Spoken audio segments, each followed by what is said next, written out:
क्या 25 करोड़ की कीमत वाले नवाब सिंह यादव के 3.5 बीघा जगह में फैले डिग्री कॉलेज पर बुलडोजर दौड़ेगा? क्या नवाब सिंह यादव के 40 करोड़ की कीमत वाले 11 कमरों के होटल को ध्वस्त किया जाएगा?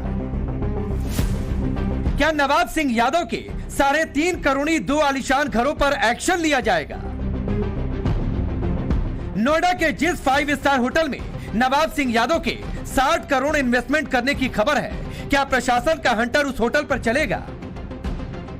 ये सवाल इसलिए क्योंकि 300 करोड़ की संपत्ति के मालिक बताए जा रहे नवाब सिंह यादव की बेनामी संपत्ति की लिस्ट बढ़ती जा रही है और ये जानकर हर कोई हैरान है कि एक नवाब कैसे करोड़ों का किंग बन गया।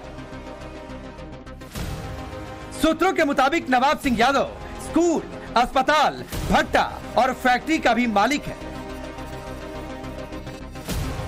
अब ये रकम उसने किस तरीके से कमाई और कैसे इतना बड़ा साम्राज्य खड़ा कर लिया, प्रशासन इसी की हिस्ट्री खंगालने में लगा है।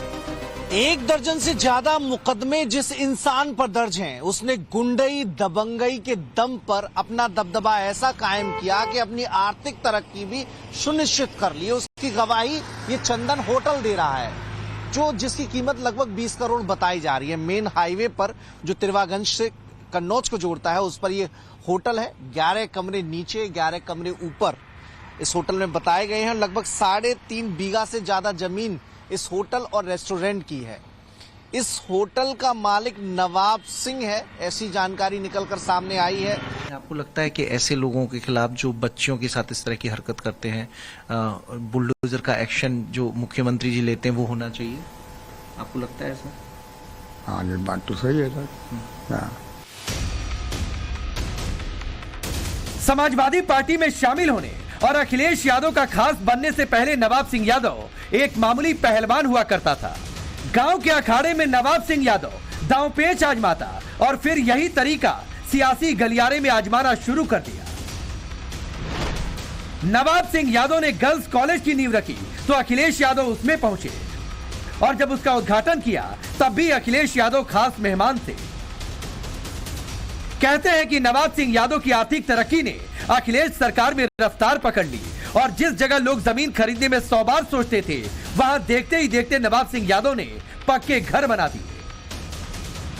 समाजवादी पार्टी का पूर्व नेता नवाब सिंह आर्थिक रूप से कितना मजबूत था, उसका अंदाजा कोई आंकड़ों से नहीं बल्कि उसकी संपत्ति से लगाया जा सकता है। ये कन्नौज शहर में JR किला मोहल्ला है और यहाँ पर ये आलीशान मकान बना हुआ है। 2 मंजिला बेहद खूबसूरत ये मकान बना हुआ है। 2005 में जब समाजवादी पार्टी की सरकार थी, मुलायम सिंह यादव चीफ मिनिस्टर थे, उस वक्त यहाँ पर संपत्ति को खरीदकर यहाँ पर ये आलीशान मकान बनाया गया था। 2 मंजिल मकान है। पीछे देखिए आप, अभी ताला लगा हुआ है। परिवार का कोई शख्स यहाँ मौजूद नहीं है। जब से नवाब सिंह की गिरफ्तारी हुई तब से परिवार के लोग भी गाँव चले गए वहां पर। लेकिन यहाँ जो शहर में तस्वीर है, देखिए जैसे जैसे सियासी ताकत में इजाफा हुआ वैसे वैसे आर्थिक तरक्की भी और बड़ी तेज रफ्तार के साथ नवाब सिंह ने की। नवाब सिंह यादव की नेटवर्थ 300 करोड़ कैसे हो गई, इसे लेकर बड़ा खुलासा हुआ है। सूत्रों के मुताबिक अखिलेश यादव की सरकार के दौरान ठेके पट्टे दिलाने का काम नवाब सिंह यादव करता था। लखनऊ से आगरा तक जाने वाले एक्सप्रेसवे पर कन्नौज के आसपास की जमीनों की खरीद फरोख्त में नवाब सिंह यादव शामिल था। कन्नौज का मिनी CM होने की बदौलत नवाब सिंह यादव ने ही एक्सप्रेसवे में मिट्टी डलवाने का ठेका खुद लिया और फिर देखते ही देखते नवाब सिंह यादव सिर्फ नाम का ही नवाब नहीं रहा बल्कि रसूख और पैसे की नवाबी भी आ गई। आरोप लगने लगा है कि इसी पैसे की कमाई से उसने कन्नौज में तमाम जमीनें खरीदी। दुष्कर्म के आरोपी समाजवादी पार्टी के पूर्व नेता नवाब सिंह दरअसल कन्नौज से 2 किलोमीटर दूर अड़ंगा गांव के रहने वाले हैं और यहीं से उनके सियासी सफर की शुरुआत हुई थी। ये अड़ंगापुर गांव का वो चौहद्दी है जहां पर नवाब सिंह का परिवार रहता है। नवाब सिंह इसी घर में रहते हैं और इसके अलावा जो पूरा परिवार है, आप देखेंगे यहाँ से सिलसिला शुरू होता है। पूरे परिवार के लोग उनके यहाँ पर रहते हैं, तमाम गाँव के लोग हैं। इस घटना के बाद वो भी बता रहे हैं कि जैसी चीज़ें चल रही हैं, जो बातें बताई जा रही हैं, उनमें कितनी सच्चाई है, वो सारी चीज़ें बताई हैं। देखिए पूरा जो कॉलोनी है, जो मोहल्ला है, वो नवाब सिंह के पूरे परिवारिजनों का है। मेरे बाबा लोग 2 भाई थे और उनके दोनों लोगों के परिवार रहते हैं। अच्छा। मेरे बाबा चाचा लोग, मेरे पापा लोग 6 भाई हैं, उनके पूरे परिवार रहते हैं, और दूसरे बाबा 3 भाई हैं, उनका भी दो परिवार इसमें रहते हैं। अच्छा। जी। और ये पुराना बना हुआ है? जी, पुराना बना हुआ। कन्नौज के अड़ंगापुर गांव में पक्के मकानों में रहता है नवाब सिंह यादव का परिवार, जबकि आसपास के कई घरों की बाहरी दीवारों पर सीमेंटेड प्लास्टर भी नहीं हुआ। इसी से लगाया जा सकता है नवाब सिंह यादव की नवाबियत का अंदाजा।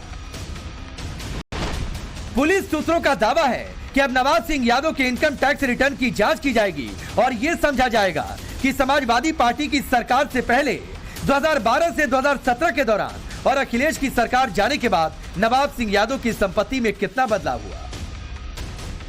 इसी से सामने आएगी नवाब की संपत्ति की इनसाइड स्टोरी। हालांकि गांव वाले ऐसे किसी भी दावे को अफवाह बता रहे हैं। बताया जा रहा है कि 300 करोड़ की संपत्ति नवाब सिंह यादव की, ऐसा कुछ है क्या? नहीं, ऐसा कुछ नहीं, ये सब झूठ है। कितनी संपत्ति होगी? संपत्ति तो सब पुरानी है, उनके बाप दादा की है। अच्छा। ये तो फंसाया जा रहा है। अच्छा, कितनी संपत्ति होगी? आप तो कहीं गांव के हैं। संपत्ति हमका गिन रहे, जमीन तो होगी, जमीन है, जमीन ऐसा है 40-50 बीघे। 40-50 इस गांव में? नहीं, गांव में नदी पार है, सब कटी पड़ी है। अच्छा, और अच्छा। क्या। और लोग कह रहे हैं कि एक्सप्रेसवे के किनारे भी जमीन ले ली, क्यों दादा? अरे ऐसा कुछ नहीं है। अच्छा। अरे भाई लोग हैं नौकरी में यहाँ लगे, सरकारी गवर्नमेंट में, यहाँ 2 भाई है पुलिस में है, बड़े भाई उसमें नगर पालिका में थे। उससे मतलब थोड़ा सा आर्थिक रूप से मजबूत होते गए ये मजबूत तो पहले से थे। अच्छा। उनके बाबा परबाबा जो थे चंदन सिंह, अच्छा, उनका शादी आदि नहीं हुआ था। अच्छा। तो उन्होंने जो अपने प्रॉपर्टी सब इन्हीं को दे दी, इनके पिताजी को। अच्छा जी। आपने कभी सुना था इनका होटल है? अरे होटल तो सभी सुनते हैं। अच्छा। किसी का हो सभी सुनते हैं। नहीं, जैसे इनके बारे में पता था आपको या अभी सुनने को मिला है? वो तो सभी जानते हैं, वो होटल तो है। सभी जानते हैं, उनमें कोई दिक्कत हो ना, लेकिन ये लगा रहे आरोप इनके ऊपर। नवाब सिंह यादव अखिलेश सरकार में कन्नौज का मिनी सीएम कहा जाता था। बहुत मुमकिन है इस पावर का फायदा उसने उठाया होगा, क्योंकि आमतौर पर यही माना जाता है कि मुख्यमंत्री के पास पहुंचने वाली इलाके की हर फाइल मिनी सीएम से होकर गुजरती है। इलाके के जितनी भी सरकारी काम होते हैं उन सब पर मिनी सीएम का ग्रीन सिग्नल होता है। प्रशासनिक स्तर पर भी मिनी सीएम की दखलंदाजी मानी जाती रही है।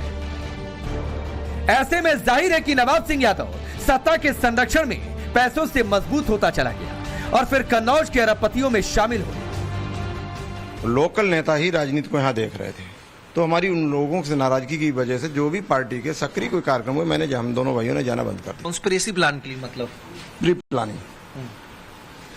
प्लानिंग। तो आपने फिर पार्टी आलाकमान को बताया कि देखिए यहाँ लोकल स्थानीय नेता कैसे चीजें? सारी जानकारी है, सारी जानकारी आपने अपने स्तर से रखा? सारी जानकारी। नातिन ने क्या क्या जानकारी दी आपको? नातिन ने बुआ के बारे में कुछ नहीं बोला था। अच्छा। हाँ। क्या क्या बताया था, कुछ अगर बता पाए, ताकि जांच में चीजें। नहीं सर, कुछ भी नहीं बताया, बुआ के बारे में कुछ नहीं बता रही थी।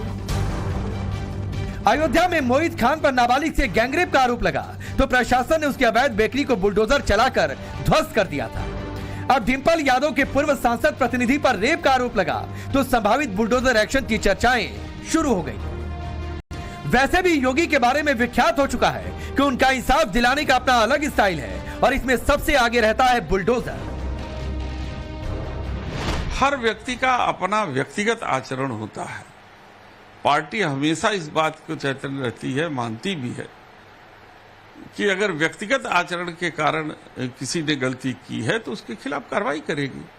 और सरकार उनकी देश में भी है, प्रदेश में भी है, कौन उनको रोक रहा है कार्रवाई करने से?